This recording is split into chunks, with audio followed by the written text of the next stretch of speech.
दोस्तों, क्या आपने कभी ऐसी जगह के बारे में सुना है जहां पुलिस वालों को ड्यूटी के दौरान सबसे बड़ा खतरा सांप या बिच्छू होता हो? जहां चोरी की कोई एफआईआर सालों से दर्ज ना हुई हो? यकीन मानिए, ऐसी जगहें भी हैं, मगर यही शांत झील जब एक दिन लहरों की बजाय खून उगलती है, तो पूरा नज़ारा बदल जाता है। आज हम बात करेंगे मलयालम सिनेमा की इसी एक सनसनीखेज थ्रिलर फिल्म दर्दम की, जहां एक नौजवान एसआई की पहली पोस्टिंग तो शांत पहाड़ी इलाके में होती है, मगर जल्द ही वह जगह कत्ल, डकैती और अंधेरे राज्यों का केंद्र बन जाती है। तो तैयार हो जाइए, क्योंकि आज की कहानी में ट्विस्ट आएंगे तो इतने गहरे कि आपका दिमाग घूम जाएगा। चलिए शुरू करते हैं। कहानी का हीरो है विजय राधा कृष्णन, एक नया नया पास हुआ पुलिस अफसर, जिसे अपने करियर की पहली सीढ़ी चढ़ते ही दूर दराज के गांव कुजी नीलम में सब इंस्पेक्टर के पद पर तैनात किया जाता है। यह गांव शहर से इतना दूर है कि वहां मोबाइल का नेटवर्क भी अपनी जान छोड़ देता है। जब विजय को पोस्टिंग का ऑर्डर मिलता है तो वह पहले तो मायूस होता है। माँ बाप अकेले, नया नया ऑफिस और इतनी दूर जाना पड़ रहा है। मगर जल्द ही उसे पता चलता है कि यह इलाका जुर्मों से लगभग पाक है। छीनाझपटी नहीं, चोरी नहीं, झगड़े तक नहीं, बस पहाड़, जंगल और कुछ देहाती। उसे यकीन हो जाता है कि यह जगह उसके करियर की पहली पोस्टिंग के लिए किसी नेमत से कम नहीं। घर से रवाना होते हुए विजय को अपने चाचा राजीव का फोन आता है, जो खुद रिटायर्ड पुलिस अफसर हैं। चाचा नसीहतों की बोतल खोल देते हैं, कहते हैं, बेटा, इस थाने में एक आदमी है कृष्णन, बहुत पक्का तजुर्बाकार है, उसकी राय को हमेशा अहमियत देना। साथ ही चाचा यह भी ताकीद करते हैं कि साथियों से दोस्ती तो रखना, मगर अपनी अफसर वाली हद न रहने देना। शराब से दूर रहना और कभी भी अपने मातहतों को अपना सुपरवाइजर न बनने देना। यह आखिरी जुमला विजय के दिल में घर कर जाता है। कुजी नीलम पहुंचकर विजय थाने जाता है, जहां उसकी मुलाकात एसआई कृष्णन से होती है।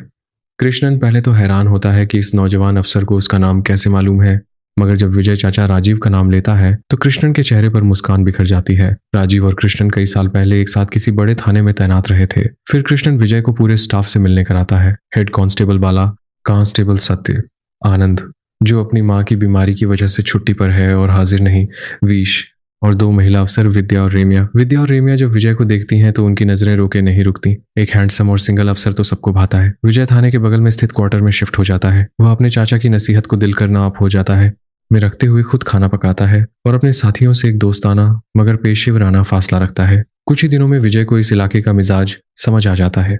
यहाँ सब लोग एक दूसरे को जानते हैं और पुलिस को तोहफे के नाम पर रिश्वत देना मामूली बात है। एक दिन स्थानीय बार के मालिक का बेटा किसी घर के सामने गांजा पीता है।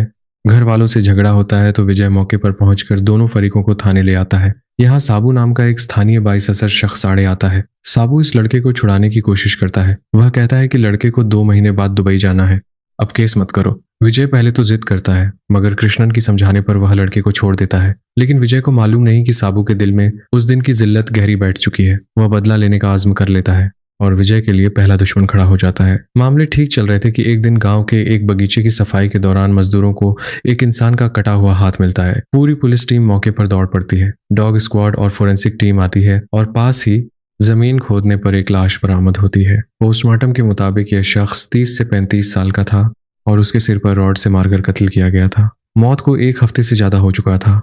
इस शांत इलाके में इस तरह का कत्ल एक धमाके की तरह फैलता है।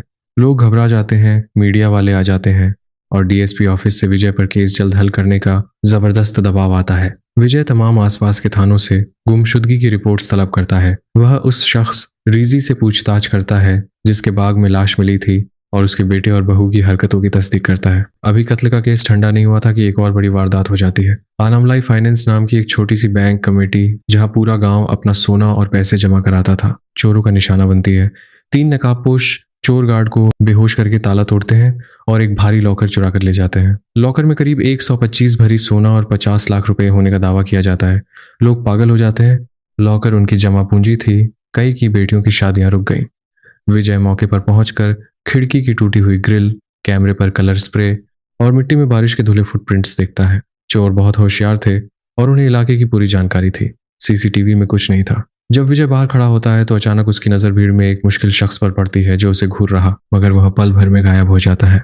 विजय को यह शख्स अजीब लगता है। थाने में अनामलाई फाइनेंस के मालिक से पूछताछ होती है तो पता चलता है कि हाल ही में एक आदमी मनोज ने अपनी सारी जायदाद इस बैंक के दबाव की वजह से खो दी थी और उसने धमकी भी दी थी। विजय विद्या और बाला को लेकर मनोज के घर जाता है, मगर वहां सिर्फ उसकी बीवी सिंधु मौजूद होती है, जो बताती है कि मनोज 16 तारीख को जल्दी में कहीं निकला और फिर कभी वापस नहीं आया, सिर्फ एक फोन किया था। विजय को शक होता है क्या मनोज ने अपना नुकसान पूरा करने के लिए डकैती की, और क्या वही लाश जो मिली है मनोज की है। मगर जब सिंधु लाश देखती है तो वह मनोज की नहीं निकली।